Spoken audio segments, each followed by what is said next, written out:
Una po sa ating mga balita, nagpapatuloy ang search and rescue operations sa mga otoridad kay DILG Secretary Jesse Robredo at dalawang kasamang piloto nito. Nasa Masbate na rin si Pangulong Aquino at mga opisyal ng gobyerno para pangunahan ang paghahanap sa kalihim at mga kasamang piloto. Si Rocky Ignacio ang ating tagapagbalita.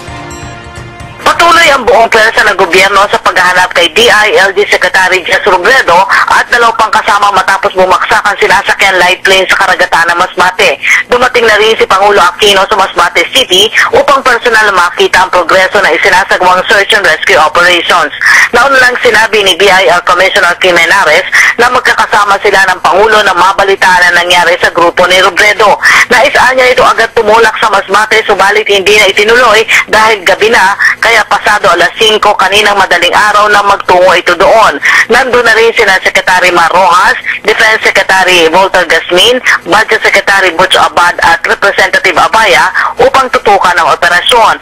Pinangangasiwaan na rin mismo ni Philippine Coast Guard Chief Edmond Tan ang malawakang rescue operation na ginagawa ng mahigit 200 miyembro ng Philippine Coast Guard.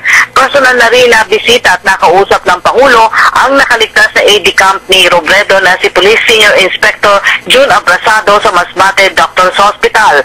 Samantala muling hiniling ni Pangulo Aquino sa sambayanan na makiisa sa panalangin para sa matagumpay na pagliligtas kay Robredo at dalawa pa nitong kasama.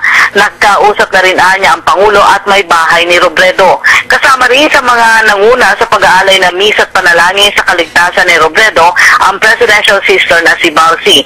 Ayon naman kay Presidential Spokesperson Edwin Lacerda, magpapatuloy ang prayer vigil simula alas 3 ng hapon at isang misa ang ginanap alas 5 ng hapon sa Lasal Green Hills para sa tagumpay ng rescue operation sa grupo ni Robredo. Bukas po sa publiko ang misa at prayer vigil.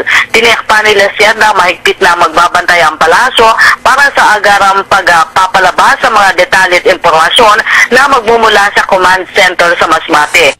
At katulad ng palasyo, umaasa rin ang mga kababayan ni Robredo sa Naga na nakaligtas ito mula sa aksidente. Para sa telebisyon ng Bayan, Rocky Ignacio.